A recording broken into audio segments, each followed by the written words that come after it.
Buenos días, amados hermanos. Buenas noches, siempre en la costumbre de transmitir este estudio.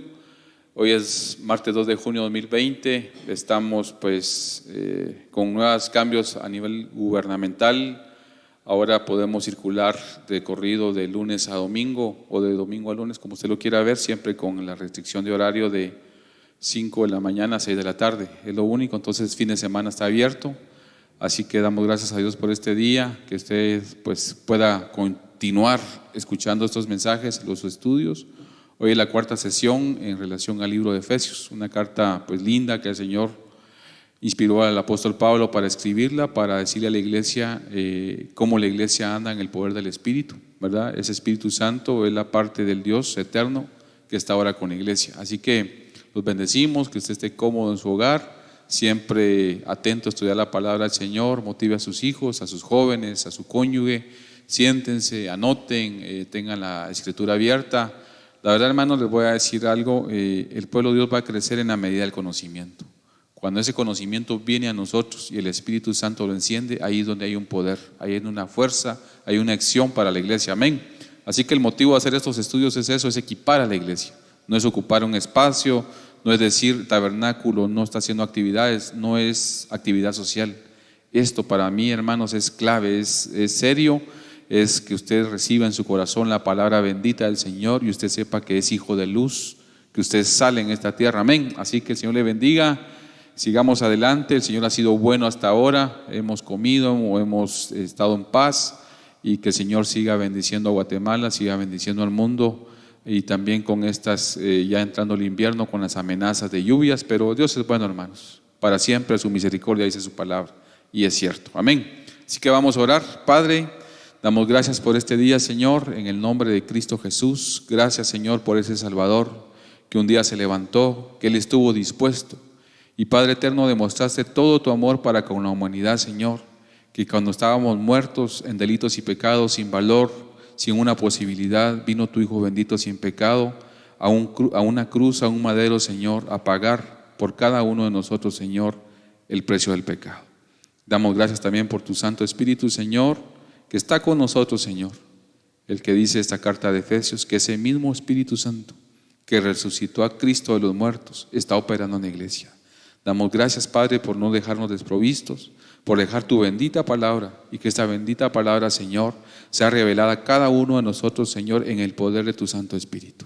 Gracias, Padre, que haya un pueblo que esté sustentado en ti, Señor, que el verdadero maná del cielo, que es Cristo, Señor, pueda ser absorbido por nuestro espíritu, alma y cuerpo, Señor, y podamos caminar en esa fuerza, en esa bendición, en esa verdad.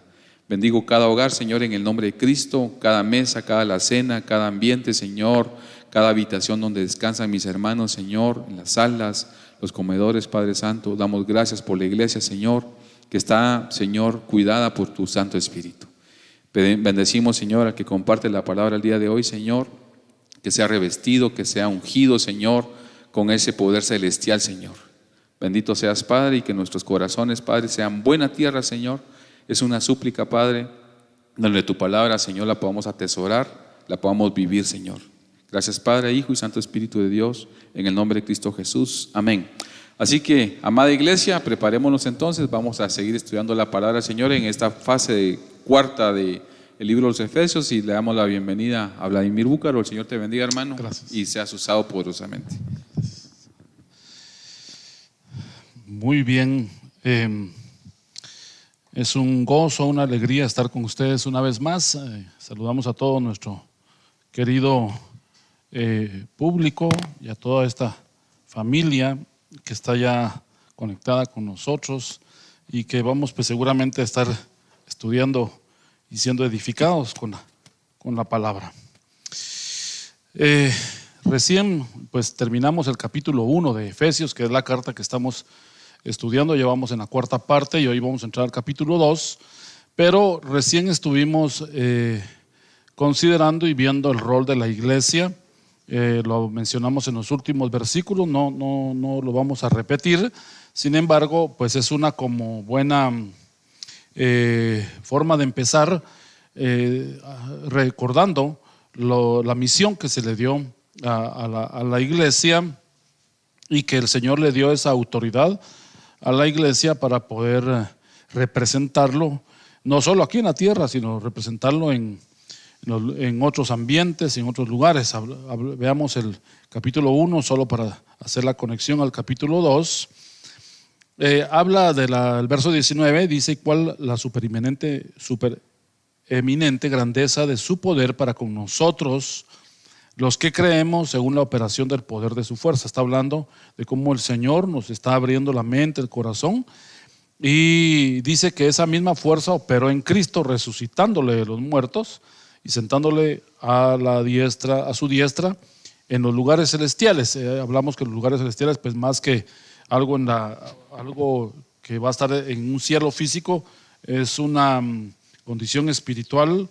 Usted puede estar acá y estar en la presencia de Dios en el sentido espiritual, viendo las cosas del espíritu. Por eso hay personas que son muy terrenales, son apegadas a las cosas de la tierra, pero el Señor quiere que seamos nosotros espirituales, celestiales, y que tengamos puestos los ojos arriba, en los lugares celestiales. Y habla de que también no solo ese poder resucitó a Cristo, sino que el verso 21 continúa diciendo: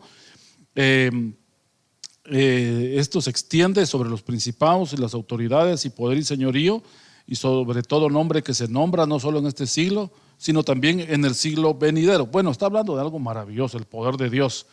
Y dice el verso 22, que es el clave, y el verso 23 junto, lo vamos a leer corrido: y sometió todas las cosas bajo sus pies, y lo dio por cabeza sobre todas las cosas a la iglesia.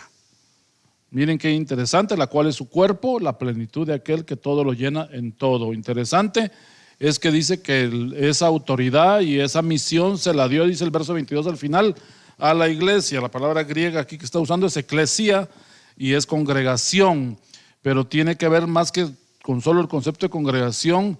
Está hablando con un liderazgo responsable y maduro que cuida al rebaño. Porque alguien podría decir, bueno, se lo dio esta autoridad a toda la iglesia, entonces debe ser esto como democrático, donde todos opinamos, votamos. El tema de elecciones en las iglesias por votación y reconocer autoridades nuevas o pastores o ancianos.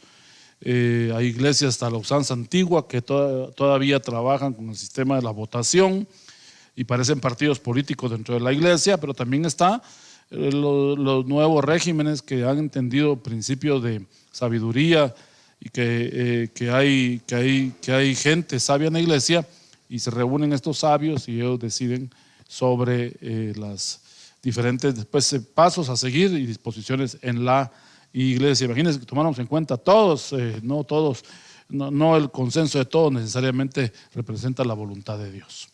Entonces así nos quedamos, una iglesia que tenía esa autoridad delegada. Interesante es para muchos judaizantes leer esto, porque no dice que la autoridad se la dio a Israel. Pero vamos a estar viendo en este capítulo 2 uno de los misterios que anunciamos al inicio, que era esta unión entre Israel y la iglesia. Y entonces vamos a ver que se rompe, la palabra que voy a usar aquí va a ser la palabra muro, ese muro de separación, y ahora nos va a hacer un nuevo proyecto incluyente, no excluyente, donde Israel ahora, al día de hoy, tienen ellos una teología muy apartada de nosotros, los cristianos, o léase gentiles, porque pues muchos creen que nosotros hemos adoptado un sistema helenista, un sistema pagano, un sistema más de la mitología griega, y entonces por eso han cuestionado mucho. Pero eso no lo vea usted así. Ya Dios rompió, y lo vamos a ver en el capítulo 2, anticipándome, esa barrera, y cómo vamos a ver cómo es entre la iglesia y Cristo. Aquí alguien podría decir, entonces ahora toda la responsabilidad tiene la iglesia y dejamos por un lado Israel. No, tampoco se vaya usted al otro lado, porque también tenemos el referente Romanos en sus primeros capítulos hasta llegar al 11, donde dice: ¿ha desechado Dios a Israel? De ninguna manera. Dios no ha desechado a su pueblo. Entonces también vemos ahí el interés de Dios de fusionar estas dos entidades espirituales, más que naciones, entidades espirituales, porque por eso uno de los grandes problemas de muchos teólogos y muchos pastores es que apoyan el sionismo, y el sionismo no necesariamente es bíblico. Los dispensacionalistas que creen en que Israel tiene un protagonismo muy importante en el futuro, apoyan el sionismo. Nosotros no somos sionistas. Nosotros creemos que Dios va a darle una oportunidad a Israel y él va a tener que ser salvo. También por aceptar a Cristo, porque no hay otra puerta. Jesús dijo en Juan 10, yo soy la puerta. Y el que no entra por esa puerta es salteador y ladrón. Él quiere entrar por otro lado. No, Israel lo va a reconocer. Ahora, ¿cómo lo haga Dios? La forma que él utilice tal vez va a ser muy diferente de la suya y la mía, pero ellos van a tener una oportunidad para encontrarse con el Señor. Bajo ese contexto, vamos a leer entonces el capítulo 2 y vamos a empezar a analizar los detalles importantes. La pretensión de este estudio en esta oportunidad es poder cubrir todo el capítulo 2 y esperemos que el Señor nos ayude para poderlo lograr y poder ser de bendición para usted que está en su casa, en su trabajo, o lo va a ver pues en diferido o en la página tanto de Facebook de la iglesia. Lo puede ver también usted en YouTube y ahí usted puede alimentarse, crecer y hacer sus propias aportaciones al estudio. Lo que hacemos acá es dar semillas para que usted interprete correctamente. No le damos la luz total porque realmente la luz total la tiene Dios. Creo que habemos muchos ministerios de enseñanza que convergemos y nos reunimos para aportar pues a través de estas plataformas verdades y usted va construyendo un criterio. Tenga cuidado con los intérpretes alegóricos o los que pues defienden la teología pastoral y no defienden la teología sistemática, porque entonces le dan una interpretación muy particular a versículos de la Biblia y realmente no son del todo pues apegados a la palabra. Hay que tener cuidado mucho con eso. Capítulo 2 y verso 1. Mire cómo inicia después de dar la delegación a la iglesia. Ahora va a entrar con un nuevo tema. Y él dice, hablando de Dios, os dio vida a vosotros, dice, cuando estabais muertos en delitos y pecados. Aquí va a haber un concepto muy elevado, la vida verdadera. Recuérdense que mucha del judaísmo, la vida, pues obvio, así es, la encuentra en Dios. Pero había judíos helénicos que ellos tenían una influencia griega y muchos también inclusive veían la vida desde una cosmovisión más platónica y filosófica. Entonces aquí el apóstol Pablo va a hablar de una vida que es superior y es muy elevada. Es la vida verdadera, no necesariamente la vida biológica, sino la vida en el espíritu, la vida de plenitud. Porque yo le voy a decir una cosa, usted puede estar vivo y deseando la muerte.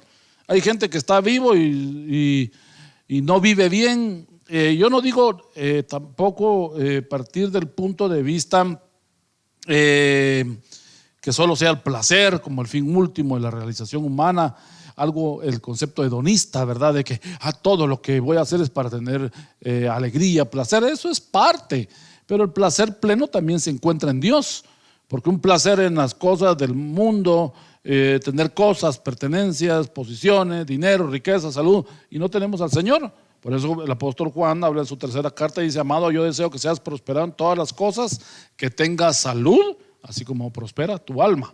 ¿De qué sirve prosperar en un montón de cosas y andar uno rozagante lleno de salud y andar mal en el espíritu, andar con una vida pobre en el espíritu? Entonces aquí va a hablar él de que él nos dio esa vida a nosotros. No está hablando de la vida de nacimiento, que nacimos de una familia, de un hogar. No es la vida biológica, es la vida plena a la cual él va a empezar a hablar, que Jesús ya la había mencionado, y el mismo Jesús había dicho en sus famosos yo soy la resurrección y la vida, dice el Señor Jesús. Entonces va a hablar de eso. Plantea que debido a los pecados y delitos que nacen en el alma no redimida, la muerte toma señorío sobre el hombre y él entra a estar bajo la potestad de entidades espirituales. Algo interesante que en la carta de Romanos se menciona y que es común los pensamientos que Pablo también trae para poder enseñar estas verdades de la salvación, que es lo que vamos a estar viendo, salvos por gracia, ¿verdad? es que nosotros, de nuestro padre Adán, cuando falló y pecó, heredamos nosotros la muerte. La muerte, usted nace el muerto, diría alguien en un juego de palabras. O sea, nace a la vida biológica, pero está muerto por los delitos y pecados que él tiene heredados. Él necesita ser resucitado, necesita ser revivificado, él necesita ser renacido, como usamos en nuestra jerga cristiana, nacido de nuevo, ¿verdad? Para poder tener esa vida plena. Entonces aquí nosotros entendemos que sumariamente nosotros estábamos muertos, alejados de Dios, y lo vamos a estar viendo. Ahora, aquí la versión de la traducción del lenguaje actual dice así de este verso 1: antes ustedes estaban muertos para Dios, pues hacían el mal y vivían en pecado. Mire cómo dice interesante, antes. O sea, ¿cuál antes? Cuando no conocían al Señor.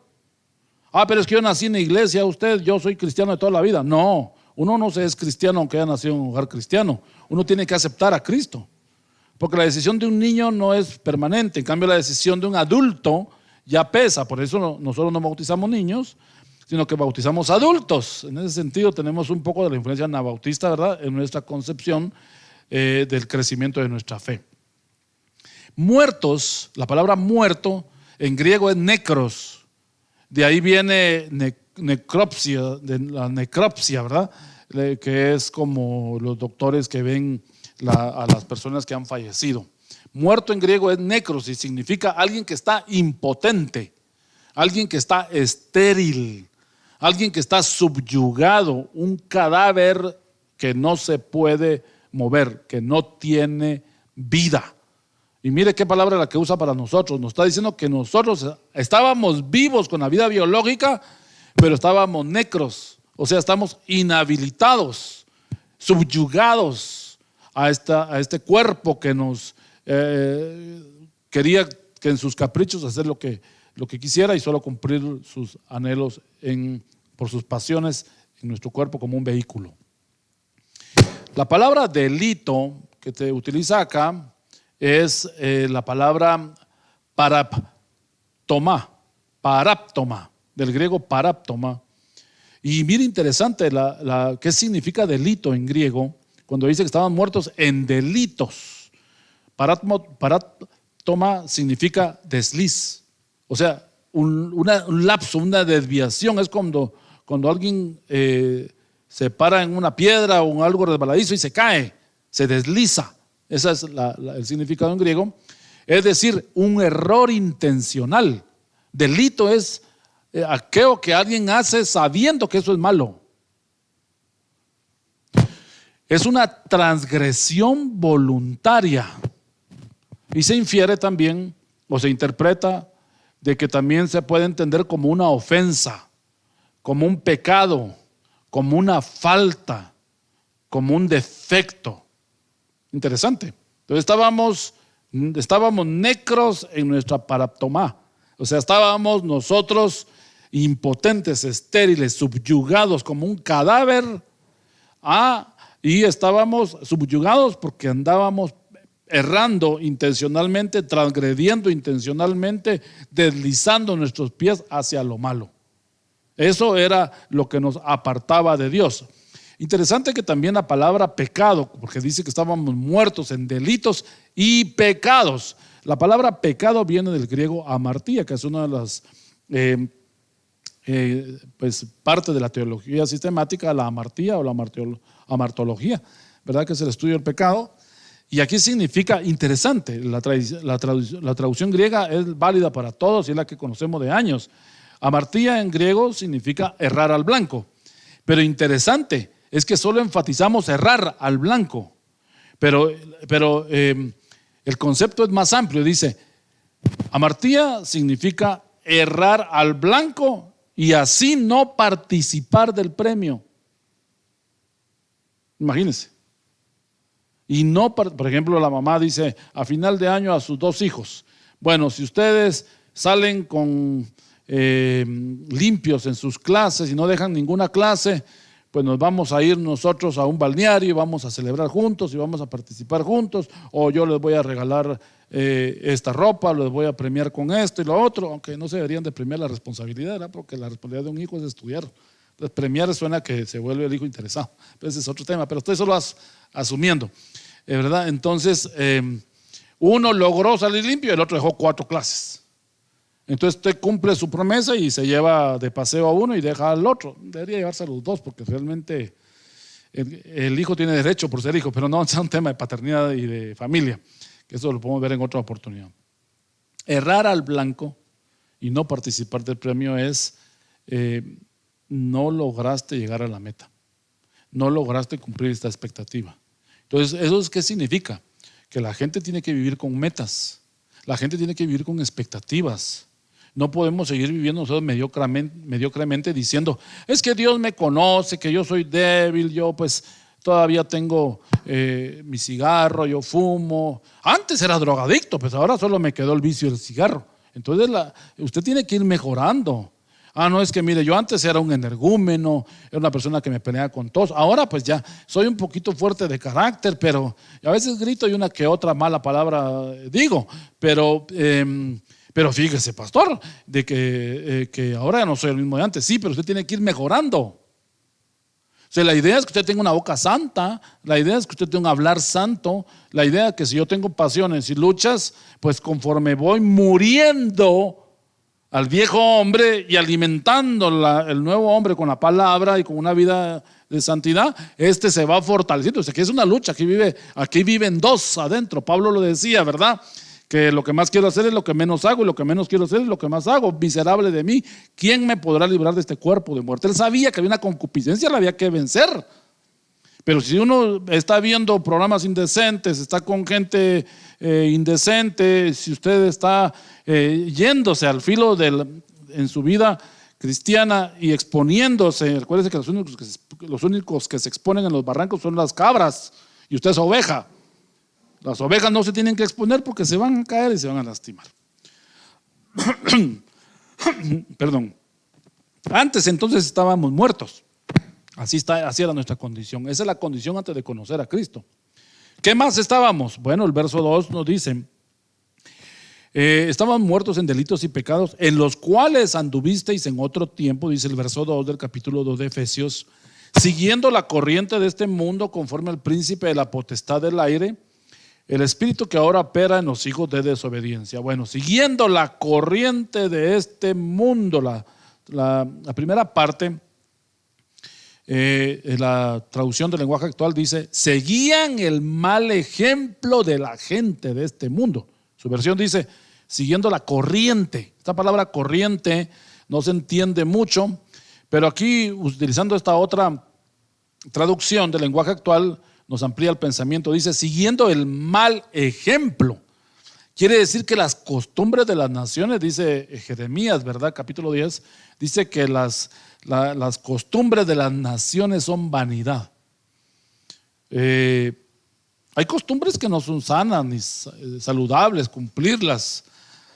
Si usted va a países nórdicos, norte de Europa, y todavía celebran Saturnalias, fiestas dedicadas al espíritu de los bosques, invocan todavía al espíritu de la naturaleza, a la madre tierra, a la Pangea. Y usted va y dice, que por tema de turismo, qué alegre, bonito esto, pero si usted vive ahí, usted se radica ahí, usted no va a participar en eso, porque esta es la costumbre, esta es el mal ejemplo de la gente. Muy podrá ser folclórico, pero también no todo es de bendición.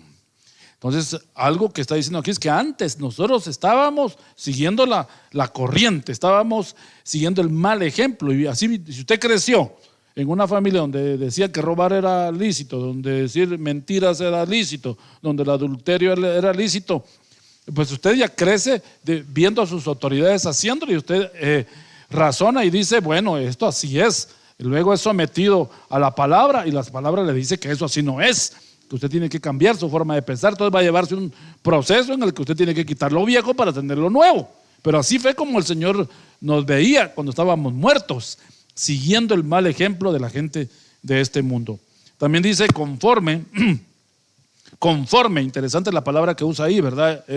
Ahí es la palabra troquel. No lo puse en el material, pero la palabra conforme es troquel. O sea, es una cuestión de imprenta que se utiliza para que las letras en todas las impresiones salga igual.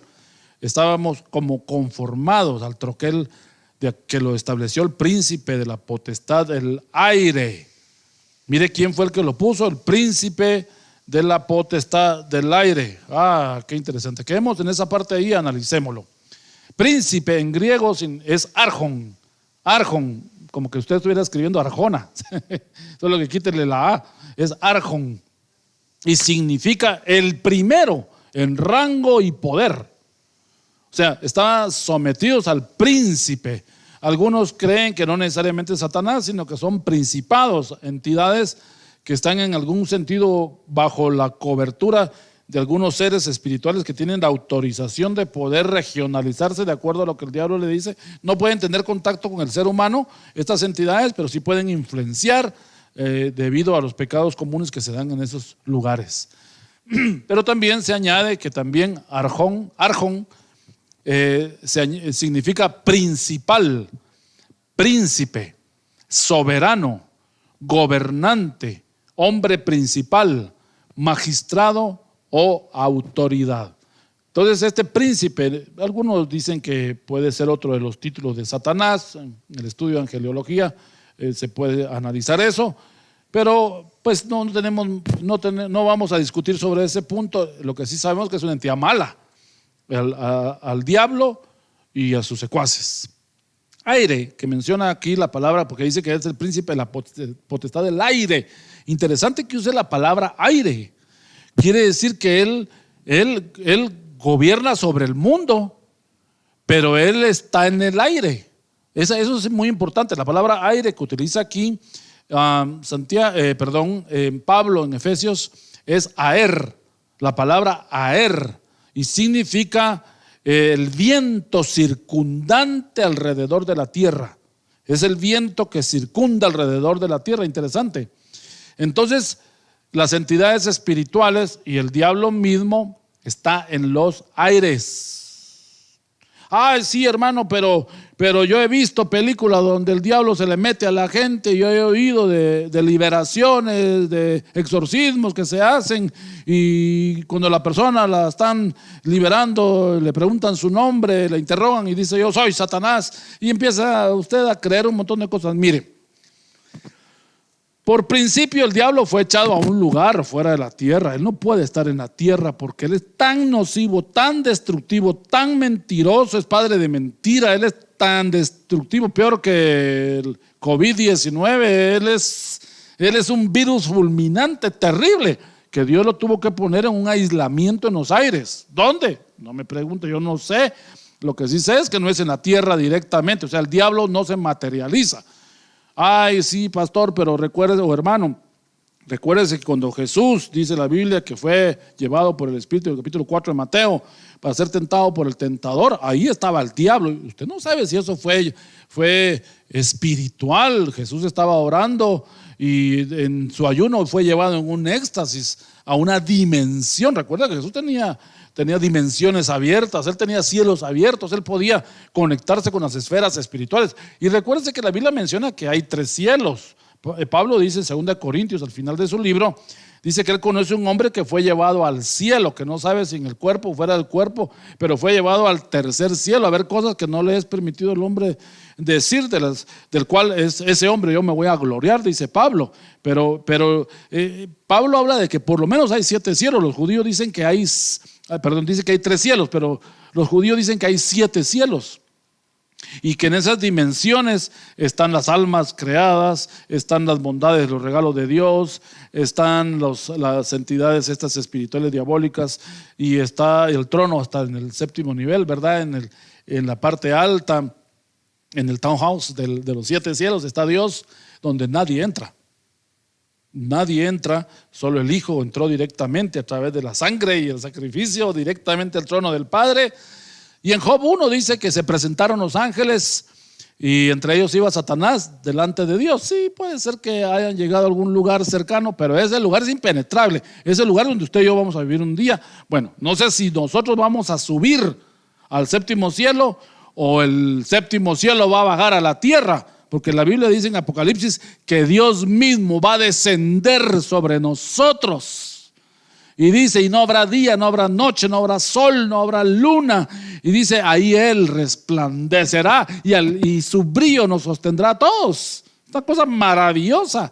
Seremos uno con Él, la luz de Él con la luz nuestra. Pues es un poco esotérico ese concepto, pero los judíos lo sabían, los griegos lo sabían también, y los cristianos lo debemos de saber, que la luz es ausencia de oscuridad, pero la luz también habla de naturaleza divina. La esencia, por eso Juan menciona que Dios es luz. Dios no habita en luz, Dios es luz. Qué lindo eso, pero eso es un tema un poquito aparte. Así es que el diablo está en los aires, atado como en un aislamiento domiciliar, si se puede usar así, en una región celeste. Él está ahí. Bien lo ilustraron cuando dieron la famosa aquella película de Mel Gibson que usted vio, de La Pasión de Cristo. Ahí se ve al diablo como en un planeta, en una estrella, algo así. Yo creo, y él se basó en material judío de rabinos. Me parece, pues bien, él no está en la tierra. En el caso de Jesús, pues si Jesús fue llevado en el espíritu a esa dimensión, o en el caso de Job, cuando vino Satanás y tocó a Job, no necesariamente dice que bajó y lo tocó. Son como formas de hablar. Lo que sí es cierto es que usted está cubierto con la sangre de Cristo, y su casa, su familia, y ahí el diablo esté cerca, esté lejos, esté en arresto domiciliario o esté molestando y tenga sus demonios y tenga sus ángeles, lo que sea. Mire, él está vedado a tocarlo, salvo que uno se salga de la ciudad de refugio de la voluntad perfecta de Dios. Pero avancemos. Pero dice, estábamos conforme al príncipe de la potestad del aire. Bueno, pero operando, dice al final del verso 2, en los hijos de desobediencia. Bueno, entonces el diablo no molesta solo así porque sí. Principalmente él estaba gobernando a los hijos de desobediencia. Imagínense, usted camina en obediencia, más le va a interesar, porque alguien diría, desde que me hice cristiano ya no voy a tener problemas. No, al contrario, más le va a causar a usted dolor de cabeza al diablo, porque usted está en contra de la corriente de que él puso del mundo. Aquí dice, opera en los hijos de desobediencia. La palabra operar viene del griego energeo o energía, y significa, interesantísima la descripción que utiliza el griego. Muy importante que los pastores, líderes y servidores puedan. Mire, usted no tiene que ser especialista en griego ni en hebreo. Yo no lo soy.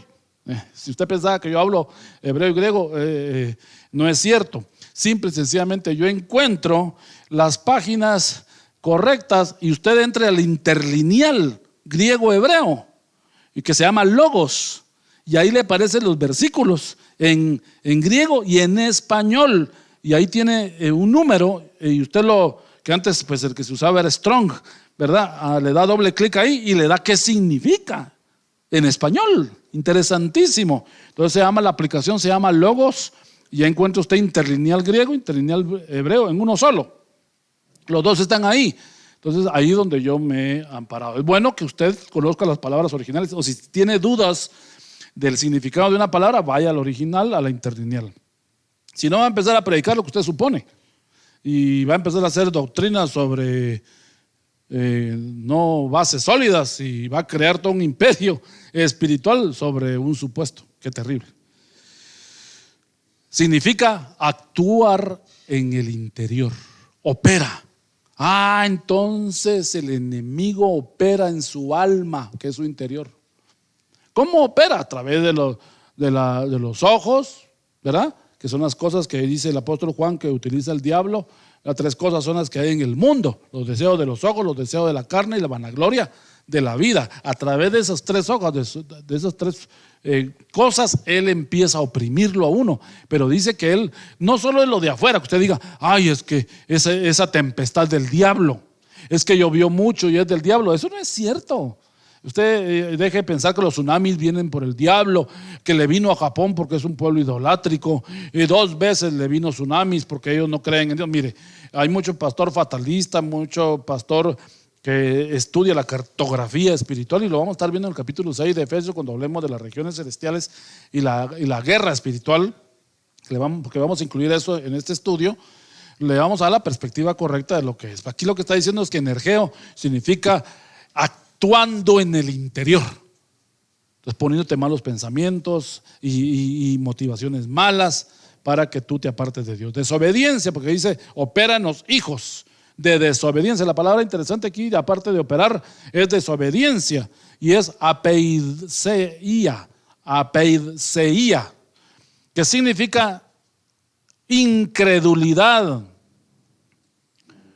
obstinación y rebeldía. Entonces, aunque estemos en Cristo, le quiero decir, mi amado amigo y hermano, si usted ya está perseverando en el Señor, pero a veces usted se oprime muy fácil, se enfría muy fácil, no camina muy bien con Dios, es probable que usted esté en desobediencia en algo en su vida.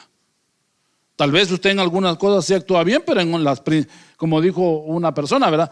En todas las reglas generales de vida las hacen bien, pero en las principales actúan mal. Entonces, nosotros tenemos que aprender a no ser incrédulos, no ser obstinados y rebeldes. Señor, dame, así dirían los jóvenes, ¿verdad? Señor, dame a esta chica, dame a esta chica. Cuando yo fui pastor de jóvenes muchos años con mi esposa, como por 12 años, llegaban los jóvenes diciendo, hermano Vladi, yo quiero orar por esta chica, quiero orar por mi hijo, pero hay muchas diferencias, hay intereses, porque no solo diferencias, estamos hablando sociales o económicos, no, hay mucha diferencia entre ti y ella. Yo creo que ella no te vaya a ayudar a caminar, porque una mujer tiene que ayudar a caminar a un hombre. Una mujer, dicen los judíos, o te aparta o te acerca a Dios.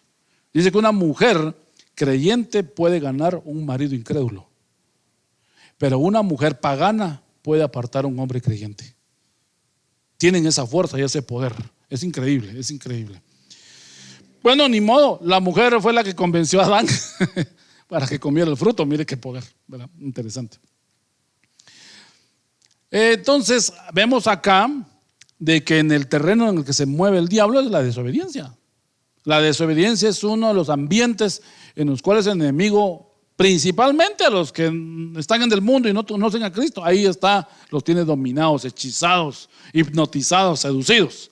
Pero entramos a Cristo y usted se empieza a exponer otra vez a esta desobediencia. Entonces vuelve a operar en usted, lo empieza a oprimir, el Espíritu Santo pelea por usted, el Señor, su palabra y todo, pero el tema es un tema de decisión. Usted tiene que tomar las decisiones correctas de buscar a Dios y apartarse de lo malo. Bueno, dice el versículo siguiente, verso 3, entre los cuales también nosotros vivimos, entre los cuales de los hijos de desobediencia también nosotros vivimos en otro tiempo en los deseos de nuestra carne. Bueno, ya dijimos anteriormente y lo dijimos en otro de los libros que hemos estudiado, que acabamos de terminar aquí en la iglesia. Es Santiago, y hablamos de la concupiscencia. Concupiscencia es pasión desordenada. Básicamente, concupiscencia es pasión desordenada y es naturaleza de pecado. Es lo que traemos como herencia, un sello que nos identifica a todo el mundo, no importa las razas, la geografía donde usted viva, su clase social, no importa su educación. Todos estamos hechos de la misma pasta. Un pastor una vez dijo, todos somos hechos de la misma salsa de tomate, de la misma ketchup. Estamos todos manchados con ese mismo pecado, ¿verdad? Qué rica esa salsa. Muy bien, andábamos antes entre toda esta gente en otro tiempo bajo las pasiones desordenadas. Mire, y además dice, y haciendo, interesantísimo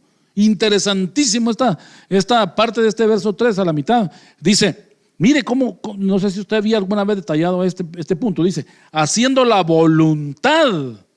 Quiere decir que la carne, porque dice la voluntad de la carne y de los pensamientos, detengámonos ahí. Quiere decir que la carne, la pasión desordenada, es una entidad que tiene voluntad y decide. Pues no es otra persona poseyéndonos, estamos hablando de que es una fuerza que está diseñada para apartarnos y tiene fuerza y tiene su propia voluntad. Tenga usted cuidado de ser muy open mind y usted de exponerse a tantas cosas del mundo, porque no sea que su voluntad sea seducida y reducida a la nada bajo la voluntad de otro, que en este caso estamos hablando bajo la voluntad de la carne, de su pasión, de su deseo lujurioso, de no solo sexual, sino que de obtener cosas, porque lujuria no solo es una cosa, es una actitud de querer tener cosas. Pero dice que interesante, no solo bajo la voluntad de la carne, sino de los pensamientos. Quiere decir que una mente no renovada. Mi amado amigo, hermano, pastor, líder y familia de Tabernáculo de Oración, tenemos que cuidar que entra a nuestra mente. Además, qué pensamientos están gestando en tu mente. Tenga cuidado. Por eso debemos renovarnos, dice el capítulo 12 de Romanos, constantemente, tener una metanoia. Metanoia es un cambio, una regeneración en nuestros pensamientos. Tiene que usted ser ahora positivo, tiene usted que ver esto como una oportunidad, estas crisis que estamos viviendo. No diga usted, qué desgracia, cómo Dios trata al mundo, miren, y yo que busco a Dios, se cerró mi negocio y ahora no puedo ni ir a la iglesia y ahora, mire, empieza la gente a quejarse de todo. Hay que ver esto no como una crisis, hay que ser resilientes. Resilientes es levantarte en medio de las circunstancias difíciles y decir, Señor, gracias porque ahora me estás dando la oportunidad de poder conocer a la familia de otra manera, poder conocer a mi familia, poder ver tu provisión aún sin generar y ver tus milagros en mi casa. Es un buen tiempo para ver milagros y yo sé que muchos lo han visto también. La palabra interesante que esta es una fuerza inteligente, entonces la carne, la voluntad de la carne es una fuerza inteligente que viene sobre nosotros. Y bueno, termina el verso 3 diciendo, y éramos por naturaleza, mira interesante, o sea, nacimos incluyendo, no solo éramos hijos de desobediencia, que dice al final del verso 2, sino que ahora al final del verso 3, éramos por naturaleza hijos de ira. Quiere decir que en el gen que nos dio Adán, nos dio el enojo. No, pero más que solo el sentimiento de enojo, porque aquí la ira que se está hablando viene del griego orgé, que significa pasión violenta. Ira, aborrecimiento. Mire, hay enojo normal que usted tenga, airados si no pequéis, dice aquí mismo Pablo, lo vamos a leer más adelante, que como una puerta, ¿verdad?, que se abre a la opresión. Aírense, pero no pequen. No dejen que salga el animal, la bestia que quiere dañar. Tienen que ustedes controlar, tener dominio propio y controlar, llevar a los pies de la cruz a esa ira, porque en nombre de esa ira mucha gente mata, mucha gente hace daño a otros. La venganza está basada en la ira. Dios nos libre de la gente airada. Los creyentes somos pacifistas, somos personas que amamos la paz, no nos gusta la violencia, no somos amigos del mundo bélico, el armamentismo. Sin embargo, hay momentos en los que usted va a tener que defenderse, que eso es un tema diferente en el tema de la ética cristiana. Una cosa es que alguien sea violento y otra cosa es que alguien se defienda. Si alguien entra un ladrón a mi casa y violenta contra mi esposa, quiere violar a mi esposa, quiere degollar a mi hijo, quiere robar mis pertenencias, pues yo le voy a decir, Espíritu Santo, dame la fuerza y voy a agarrar lo que tenga en la mano y lo voy a inhabilitar, no matar, lo voy a inhabilitar para entregarlo a la justicia, ¿verdad? Pero si en defensa propia yo le hago algo, no le estoy dando ideas a nadie. Es que mire, pastor, yo le disparé en defensa propia y es a un hermano que le caía mal. Eso no es que le esté robando nada, es simplemente usted utilizó eso para maldad. No lo interprete mal, no haga mal exégesis de esos versos. Verso 4, pero Dios, que es rico en misericordia por su gran amor con que nos amó. Mire, interesantísimo. Dice, pero Dios, o sea, aquí hace un parón y nos va a decir que todo esto que se ha hecho, que antes no teníamos la oportunidad, pero ahora la vamos a tener, viene debido a la misericordia. Dice, pero Dios, que es rico en misericordia por su gran amor con que nos amó. Misericordia y su amor expresado de su propio afecto y de su propio deseo. Él nos amó a nosotros, no es algo que nosotros lo hayamos gestado, vino de Él el interés de querernos redimir. Verso 5. Aún estando muertos en pecados, entonces ya entendimos qué significa morir, ¿verdad? Nécoros, ¿verdad? Estábamos inhabilitados para responderle a Él. Por eso algunos dicen que aquí dice que estábamos muertos y un muerto no reacciona. Es la teoría calvinista de la salvación, donde dice que nadie podía responderle a Dios. Y eso es cierto, nadie podía responderle a Dios. Sin embargo, la posición arminiana dice, bueno, tú no le puedes responder a Dios, pero tu voluntad se tiene que someter al Espíritu y caminar en novedad de vida, porque dices que eres cristiano, pero no vives como cristiano. Necesitamos las dos enseñanzas sobre la salvación. Dice aquí, aún estando muertos en pecado, nos dio vida juntamente con Cristo. Entre paréntesis dice, por gracia sois salvos. Nos dio vida juntamente con Cristo. La palabra vida juntamente es una palabra griega que está puesta junta y se interpreta como susopoideo. Mejor ya ni se lo digo porque no sé si la dije bien, pero tal vez en su pantalla va a aparecer. Es su-zoo, de zoológico, ¿verdad? Poieo, y significa reanimarlo. Reanimarlo, le dio vida. Esta palabra susopoieo lo reanimó. Bueno, entonces anteriormente dijimos que usted ya lo había resucitado, hizo Heiro, lo levantó de la muerte, y después hizo Suneheiro, que dice que lo para que usted responda, y ahora usa su oieo, su sopoieo, que significa lo reanima. Entonces ustedes resucitado, revivificado y es reanimado. Mi amado hermano y amigo, mi audiencia preciosa, aquí nadie puede estar muerto después de que conoció a Cristo, porque aquí hay inyecciones de vida del Espíritu Santo para nosotros. Mire que dice el verso acá 6, y juntamente con Él, hablando de Cristo, o sea, nos incluye en ese evento de la resurrección, nos resucitó. Bueno, algo interesante. Quiere decir que entonces antes de Cristo nadie había sido resucitado espiritualmente. Tal vez sí había habido resurrecciones.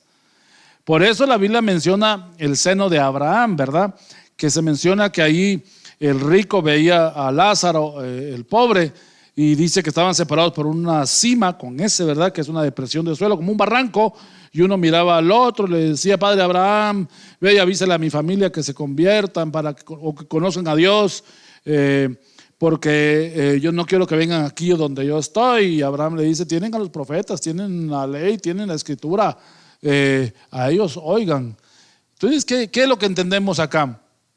Es que el Señor está aquí estableciendo y diciendo que somos resucitados juntamente con Cristo. Entonces quiere decir que cuando Cristo resucitó, Él hizo varias cosas en esos 3 días y 3 noches que Él estuvo en la tumba. Miren, es maravilloso lo que Él hizo. Lo vamos a estar viendo en los capítulos posteriores, los beneficios de su resurrección. Que no es que Él estuvo en 3 días y 3 noches durmiendo y de repente se despertó y dijo, ya es la hora de quitar la piedra la piedra la quitaron los ángeles y de salir a ser el Redentor. No, Él estuvo trabajando. Él es mi Padre, yo todavía trabajamos, decía Jesús. Él fue y descendió a los infiernos, le quitó al diablo el poder, lo venció, luego subió, se presentó ante el Padre, por eso no se dejó tocar por las mujeres el primer día de la semana. Se presentó, luego desciende y ya se deja tocar, o sea, en el sentido de palparlo, ¿verdad? Porque Él se tenía que presentar como ofrenda. Él hizo muchas cosas ese tiempo, pero una de las que hizo fue también espiritualmente y llevarnos a la presencia de Dios y decir, por estos morí, por estos entregué mi vida y por ellos también resucité. Ellos valen la pena. No solo los de la antigüedad que Jesús también fue y predicó a los espíritus encarcelados. Dice Pedro, ¿verdad? Hizo una campaña evangelística y todos los que solo tenían que ratificar su decisión estaban ahí esperando la salvación, fueron salvos, entraron, porque dice que vino a llenarlo todo también. Mire, una cosa maravillosa lo que el Señor hizo. Pero dice, nos resucitó. Qué lindo es, qué linda escritura.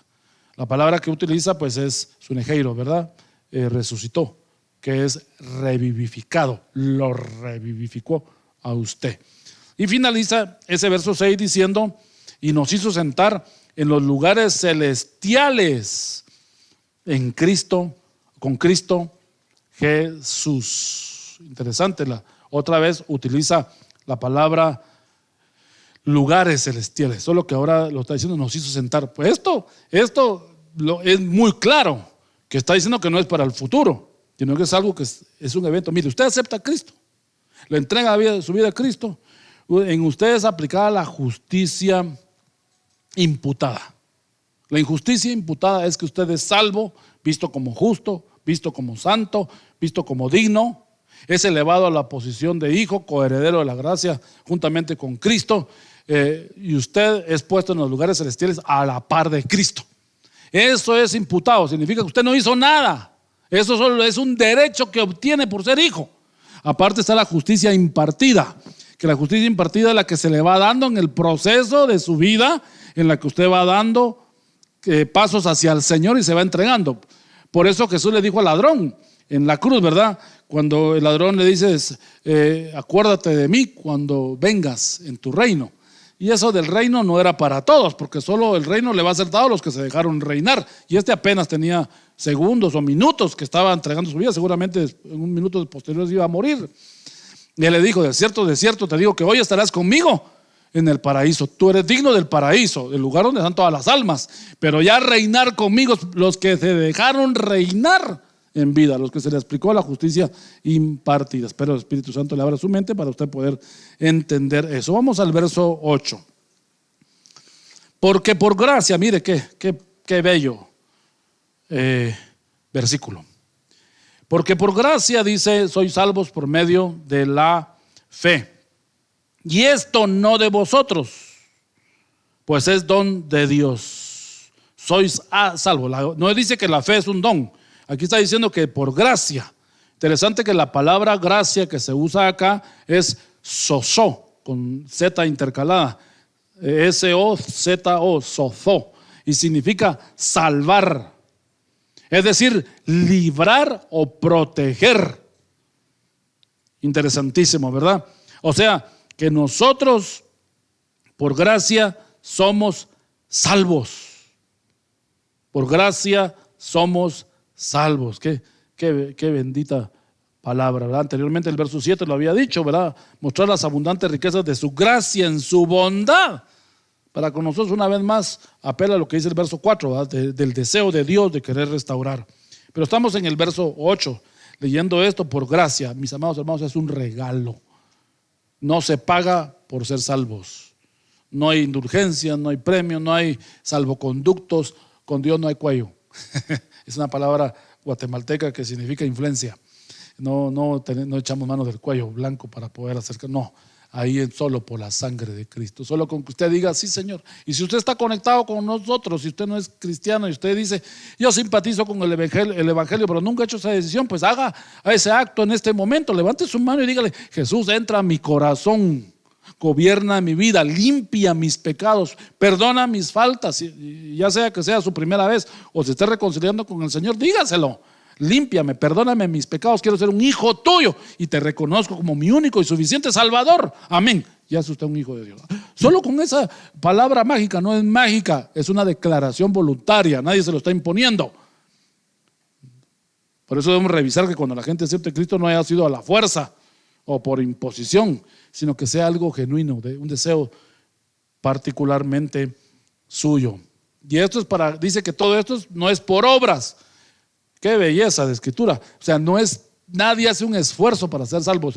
El único que pagó el precio fue Jesucristo, y en la fe en Él, por la fe en Él, creemos que esta sustitución, ¿verdad?, nos alcanza y nos beneficia a nosotros, para que nadie se gloríe. Imagínense que alguien diga: yo salvo a este, yo salvo a este. La gente lo hubiera venerado. Si por menos cositas que la gente hace los andan venerando.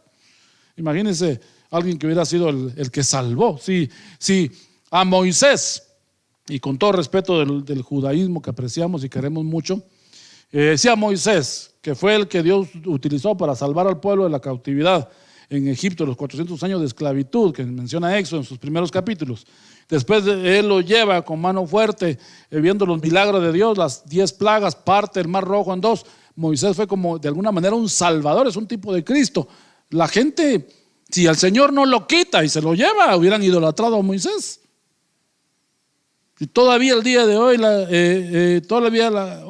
la gente anda diciendo quién es Moisés. Por eso el libro de Hebreos es muy importante y dice: Jesús es mayor que Moisés. No le quita el mérito ni el trabajo a ningún hombre, pero los hombres somos vulnerables. Solo el Señor es invulnerable. Él es al que le tenemos que dar toda la fe completa. Verso 10. Porque somos hechura suya, creados en Cristo Jesús para buenas obras, las cuales Dios preparó de antemano para que anduviésemos en ellas. Bueno, una vez más, entonces aquí Pablo va a tocar el tema de la predestinación. No solo el Señor la doctrina de la elección nos eligió antes que naciéramos, sino que predestinar significa que nos dio una misión, un objetivo, un propósito. En esta tierra venimos a cumplir un propósito. No solo que usted tenga dinero, familia, se enamore, tenga un hogar, carros, tenga un trabajo, una profesión, se case. No, usted tiene una misión particular dentro del cuerpo de Cristo y usted debe encontrar cuál es su mejor versión de usted en el Señor, cómo usted puede aportar, cómo usted puede bendecir. Hay gente que está pastoreando y no son pastores. Y hay gente que está de evangelistas y tal vez su ministerio es de enseñanza. Hay que ubicarse, hay que encontrar el lugar donde podemos nosotros funcionar mejor. Pero dice aquí, echando mano de ese concepto, la predestinación y el propósito de Dios, dice que Él ha dejado buenas obras, creados en Cristo para buenas obras, las cuales Dios preparó de antemano. Ahí ve usted, Dios preparó de antemano muchas obras a manera de pisadas para que nosotros anduviésemos en ellas. Tiene que caminar en esas, tiene que hacer esas obras. Es que yo hago obras de justicia aquí. Tiene que ver si son las obras que Dios quiere para usted. ¿Cuál es su llamado y a qué el Señor a usted le ha puesto un propósito? Ahora entremos a la reconciliación. Veamos la reconciliación por medio de la cruz. Leamos el verso 11 al verso 13 de corrido. Por tanto, dice, acordaos que en otro tiempo vosotros, aquí está haciendo un recordatorio, ¿verdad? Porque a la iglesia se le dio la misión ahora, pero también les tiene que recordar cómo estos gentiles vivían. Y ahorita les va a hablar un poco de ellos. Repito, por tanto, acordaos que en otro tiempo vosotros, los gentiles, en cuanto a la carne, erais llamados incircuncisión por la llamada circuncisión hecha con mano en la carne. En aquel tiempo estabais sin Cristo, alejados de la ciudadanía de Israel y ajenos a los pactos de la promesa, sin esperanza y sin Dios en el mundo. Interesantísimo, ¿cómo dice? Parémonos ahí, pues leemos el verso 13, que es el grupo que estamos viendo acá. Primero, aquí está haciendo un contraste. Pablo utiliza ese método didáctico de contrastes y nos habla de que va a haber la vieja vida frente a la vida nueva con los derechos dados por el Señor. Les va a recordar acá que a Israel le había sido dada la circuncisión como evidencia del pacto. Para un judío la circuncisión es la entrada al pacto. A los niñitos, cuando varoncitos nacían, a los 8 días se le hacía la circuncisión, o sea, se les ponía una marca y se les quitaba un poquito de pielita, ¿verdad? En su aparato reproductivo.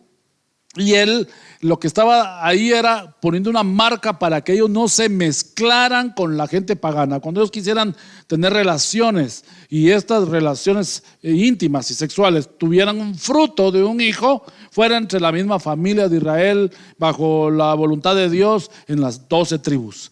Que no se fueran a contaminar con las mujeres paganas, que no se mezclara el gen, porque ellos sabían que de las tribus de Israel, principalmente de Judá y de Leví, las tribus pues que no se habían ido a la cautividad y estaban diseminadas, iba a venir el Salvador.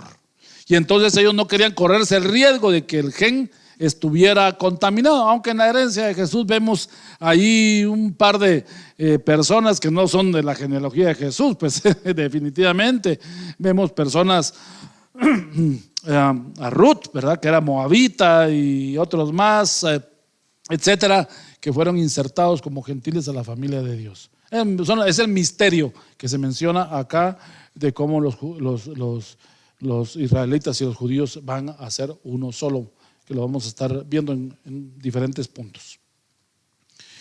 Pero le recuerda, volviendo al punto, que a Israel le había sido dada la circuncisión como la entrada al pacto.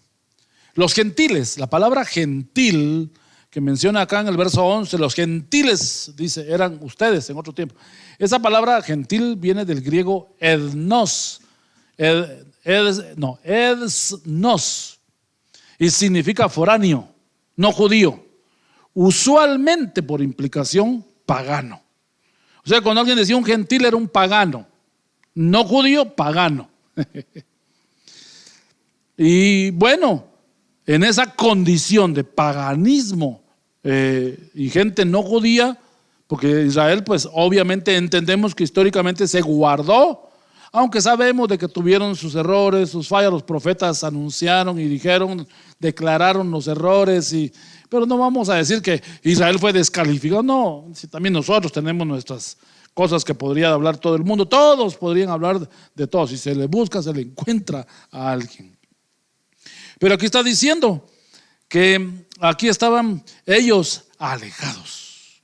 Verso 12, ahora sí leámoslo. Dice, en aquel tiempo, debido a que no estabais en el pacto, estabais sin Cristo, pues obvio, ahora es lógico, estaban sin Cristo, alejados de la ciudadanía de Israel, ajenos a los pactos de la promesa, sin esperanza, sin Dios en el mundo. Así estábamos. Ahora, Israel no ayudaba mucho, porque recordará usted que los israelitas, debido a que cuando empezaron a ser inclusivos y a dejar que gente gentil se metiera a Israel, tuvieron malas experiencias. Entonces Israel empezó a cerrar un poco el pase de entrada a la ciudadanía judía. Era muy difícil. En tiempo de Jesús, Shammai puso más de 7 requisitos que casi eran imposibles que un gentil pudiera cumplir para poder ser parte de la familia, ¿verdad? Y eso es algo que pues a veces le cuesta a uno, porque no podemos nosotros ponerle leyes y normas si uno tiene una cosmovisión de vida un poco diferente, ¿verdad?, a la que tiene actualmente. No es un tema de cultura, es un tema de apartarse de lo malo, es de apartarse del pecado. Entonces estábamos alejados.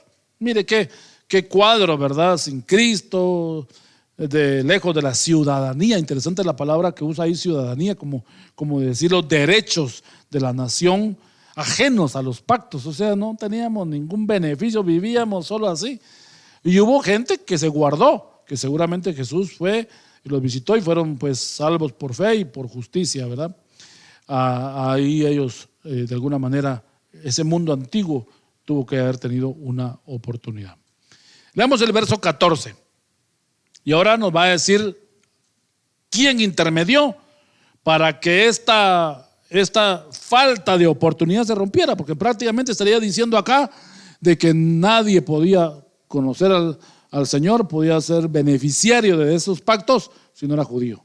Aquí entonces va a establecer y va a aclarar el misterio de cómo se junta Israel y la iglesia. Verso 14. Vamos a leer del verso 14 al versículo 18.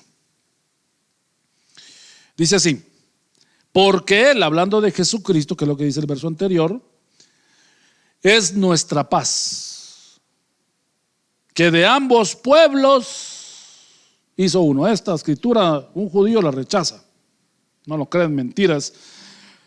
Por eso a Pablo se le quita la autoría y se le llama un traidor, porque se quiere desacreditar a Pablo, los judaizantes, porque esto que está aquí no es cierto. ¿Cómo se puede ¿Qué pulso gana en esa fuerza? Entonces, como ahora los cristianos gentiles nos volvemos al Dios de Israel, tenemos que practicar las fiestas, tenemos que circuncidarnos, tenemos que celebrar Shabbat, tenemos que hacer todas las celebraciones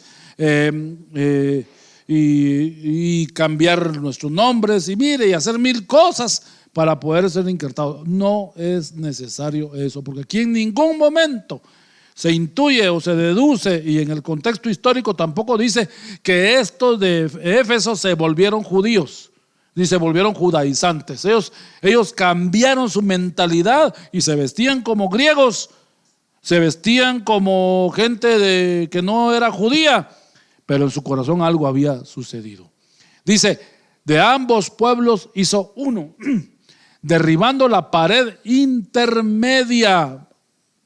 ¿Cuál pared intermedia? ¿Quién puso esa pared? Interesantísimo. Esa pared intermediaria de separación, verso 15, aboliendo en su carne, hablando de Cristo, las enemistades. Entonces quiere decir que Cristo vivió como judío un evangelio para todos. Y esto es maravilloso, por eso Jesús es nuestro mejor ejemplo, cómo Él lo logró. Dice aquí, aboliendo en su carne las enemistades, la ley de los mandamientos expresados en ordenanzas, para crear en sí mismo de los dos un solo y nuevo hombre, haciendo la paz, y mediante la cruz reconciliar con Dios a ambos hombres en un solo cuerpo, matando en ella las enemistades. Y vino y anunció las buenas nuevas de paz a vosotros que estabais lejos y a los que estaban cerca, porque por medio de Él los unos y los otros tenemos entrada por un mismo Espíritu al Padre. Qué belleza de escritura.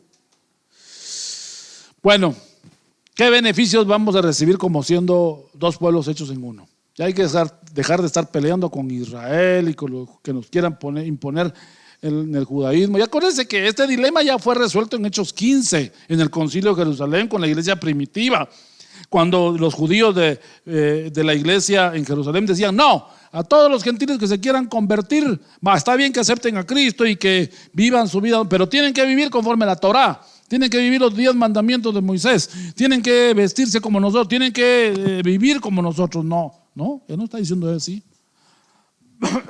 Nuestro referente no es Moisés, nuestro referente es Cristo. Entonces le está aclarando a ellos que de los dos pueblos él hace uno. Verso 14. De ambos pueblos hizo uno. Ejad es la palabra hebrea para unidad. No la tenemos aquí detallada, pero esto habla de la unidad de mente y de corazón.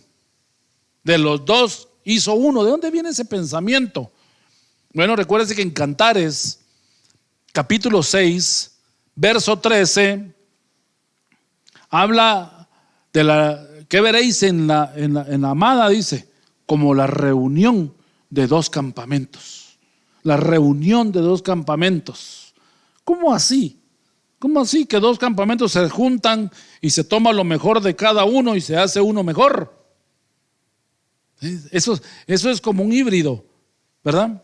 Por eso en Romanos dice que nosotros los gentiles fuimos injertados al olivo natural, al tronco original, y fuimos injertados, metidos dentro de. No fue quitada la rama judía y puesto la nuestra, no. Fuimos injertados a Dios. Tanto ellos ya habían sido injertados, nosotros también, y la savia que nos nutre a ambas ramas, a ambos injertos, como cuando alguien hace un injerto que tiene, por ejemplo, una rosa de color amarillo y le hace un injerto de una rosa que es príncipe negro, ¿verdad? Que es la negra. Entonces sale un color híbrido de ese injerto.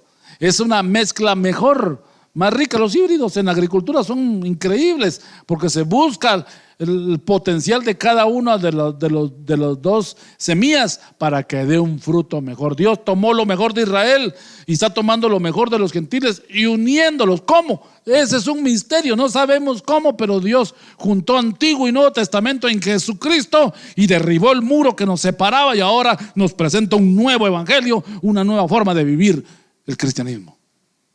De belleza, es increíble. Yo creo que esto es muy, muy profundo. Tiene una intensidad. Dice, derribó la pared. ¿Cuál es ese muro? Ese no es el pecado. No es el pecado. Por favor, no le ponga el nombre que no es. Es que el muro significa separación. El pecado significa separación en el Antiguo Testamento. No, no es eso. Está hablando de la ley. La ley judía fue diseñada con 613 mandamientos, los cuales separaban un pueblo de otro. Israel vivía a su modo. Imagínense que Israel no hubiera dejado entrar no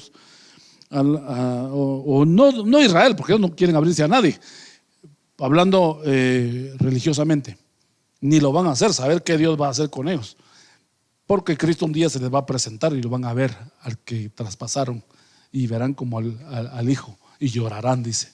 Ese es un trato con ellos que va a ser aparte. La ley era el muro que nos separaba, no nos permitía. Pero ahora, bueno, el creyente ahora vive bajo una nueva ley y en eso estamos, mi amado hermano y amigo. En eso estamos, viviendo bajo una nueva ley. Se viste usted no como judío, vive usted los domingos, va al servicio, a pesar que los judíos tienen sábado.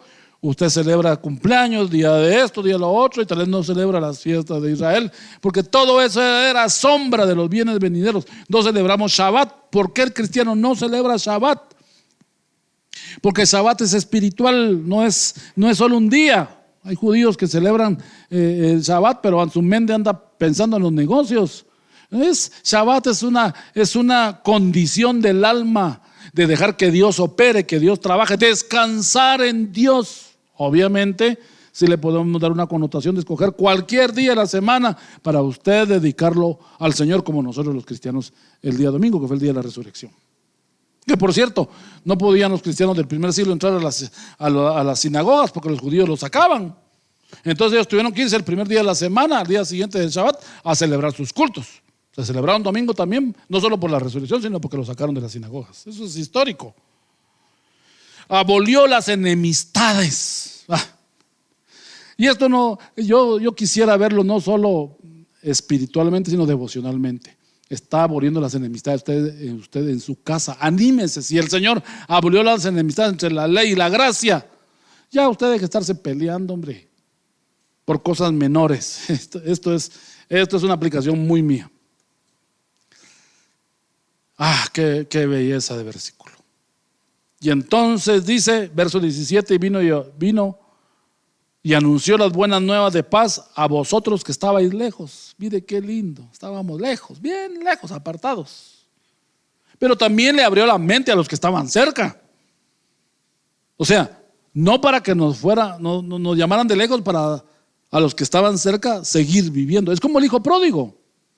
Los gentiles tal vez fuimos el hijo pródigo que nos apartamos al mundo, pero fuimos regresados a casa, pero no a vivir bajo el esquema del hijo que se quedó en casa, sino que tenemos que vivir bajo el esquema del padre. Y el mismo hijo que no se desgastó ni malgastó la herencia tiene que vivir bajo la norma del padre. Y él no entendía: padre, yo he estado contigo toda la vida y yo he hecho de todo para ti, ni siquiera un cabrito me has dado para que yo celebre con mis amigos. Hijo, tú no entiendes que todo lo mío es tuyo y que tú puedes gozarlo, pero este que estaba muerto, desahuciado, se había ido a lo peor, a gastar la herencia, ahora ha regresado. El que estaba muerto ha sido resucitado. Entiende, tu hermano perdió todo porque regresó sin herencia. Yo le voy a dar vestido y ropa porque también es hijo. Los dos hijos viven en la misma casa del padre, tanto como el que se quedó con Israel como el que se fue, que fue el gentil a gastar y vivir en el pecado. Los dos viven bajo el mismo techo de Dios.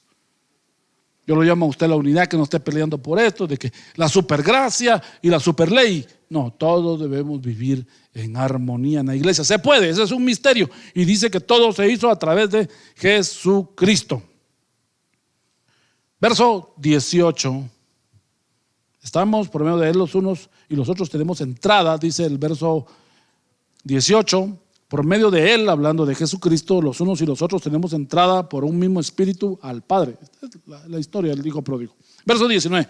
Leamos del verso 19 al versículo 22 para ir finalizando ya esta cuarta parte del libro de Efesios. Y aquí vamos a ver pues el tema que aparece en las Biblias tradicionales, que es la reconciliación por medio de la cruz. Así que ya no sois extranjeros. Bueno, ya él lo hizo todo, ya no son ajenos, no son extranjeros ni son advenedizos. O sea, advenedizos es lo que andan de paso. Ya no son ustedes así, ya no son nómadas. Sino que ahora, señores, les anuncio a los gentiles y a los judíos que hay una sola ciudadanía y todos son conciudadanos de los santos y miembros de la familia de Dios. En la familia de Dios, y somos conciudadanos de la misma nación espiritual, cabemos todos. ¿Edificados sobre qué? ¿La Torá?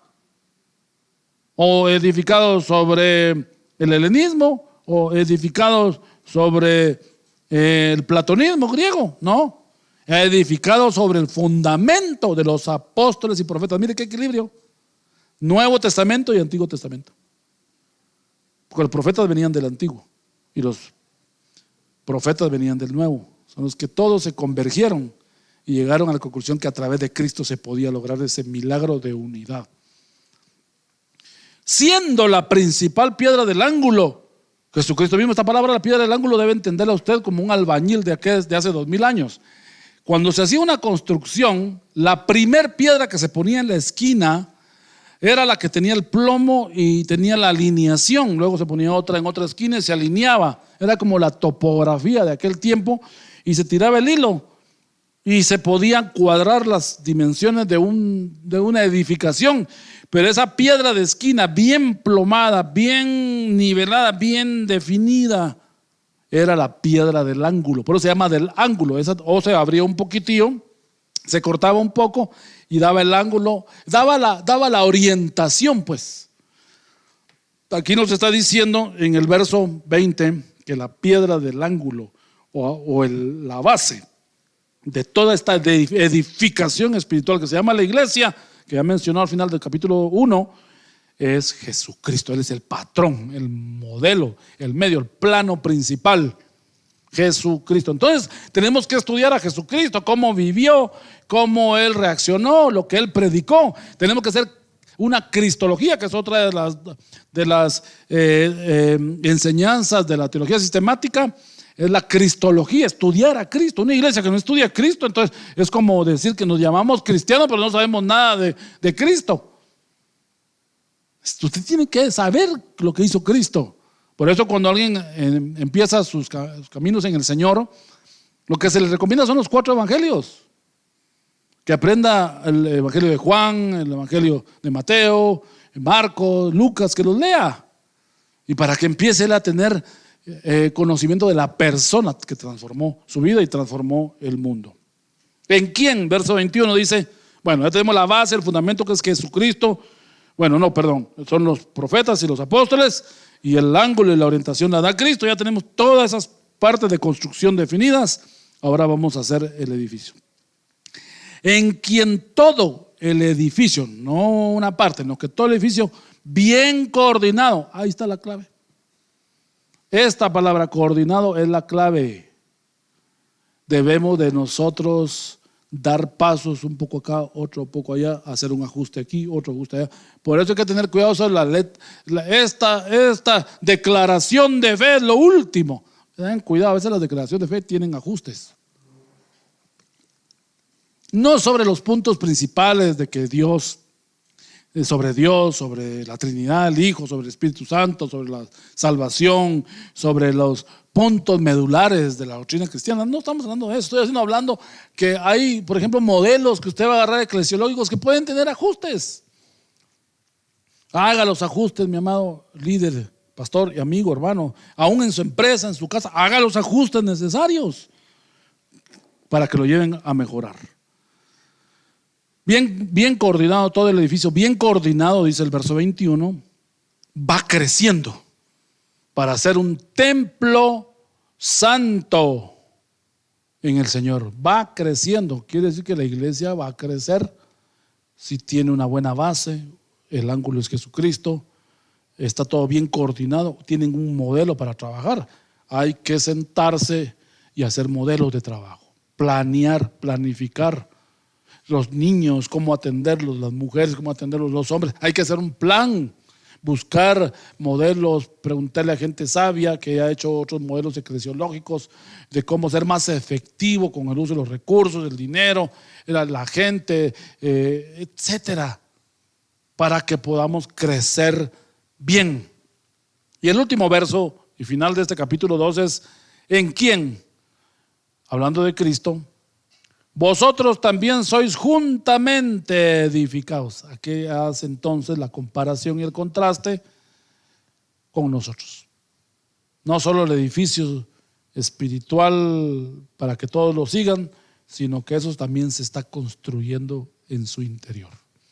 Para que seáis juntamente edificados para morada de Dios en el Espíritu. Es la expectativa que tiene. La iglesia aparece entonces al final del capítulo 1 con la misión de predicar el Evangelio, pero en el capítulo 2 ahora vemos que la fusión de Antiguo y Nuevo Testamento, por eso no hay que dejar de predicar Antiguo, porque hay muchos que solo los nuevos se saben de memoria y no se sabe ninguno de los 39 libros del Antiguo Testamento.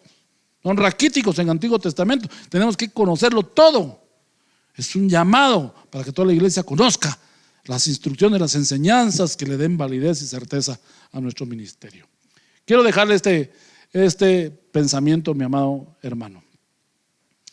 Cristo ya lo hizo, Él nos salvó, pero ahora quiere que usted crezca. Usted de todas maneras va a crecer, como toda semilla va a crecer. El problema es que puede crecer mal, y si mientras más tiempo pasa y usted no se regenera, el Señor lo va a podar. Y la poda duele, porque a veces las podas dejan solo una pequeña tronquito y uno dice: mi árbol precioso o mi arbusto precioso me lo podaron, me lo dejaron solo un pedazo sin vida, pero a los meses empieza a salir. Va a tener usted que ir regenerando, transformando cosas en su mente, haciendo un análisis y una introspección de su corazón. ¿Cómo está usted con Dios? ¿Está caminando y creciendo o usted se siente que se ha estacionado? Yo a veces he sentido que me he estacionado y voy y le digo: Señor, voy a revisar, voy a mover la tierra, voy a buscar qué fue lo que pasó para poder crecer en ti. Todos tenemos que crecer. Tienes que tener mayor entendimiento. Eso es lo que nos está llamando. Es la oración de Pablo en el capítulo 1 de Efesios, que se les abra el entendimiento, se les alumbre el entendimiento, puedan crecer en la sabiduría divina. Pero tenemos que regenerarnos. Cristo ya hizo ese paso, Él pagó ese precio a través de la reconciliación. Aquí lo mencionaba en el capítulo 2 el apóstol Pablo, que prácticamente entre nosotros dos ha habido una reconciliación, no solo reconciliación entre Dios y la humanidad, sino hay una reconciliación entre Israel y la iglesia. La ley y la gracia debe tener una reconciliación. Por eso nos ha sido dado el ministerio de la reconciliación para que caminemos bien todos.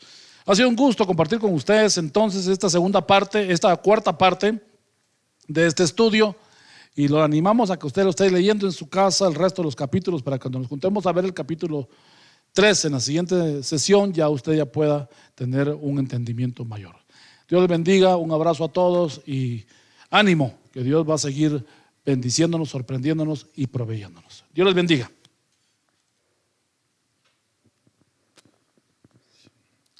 Gracias, Vladi.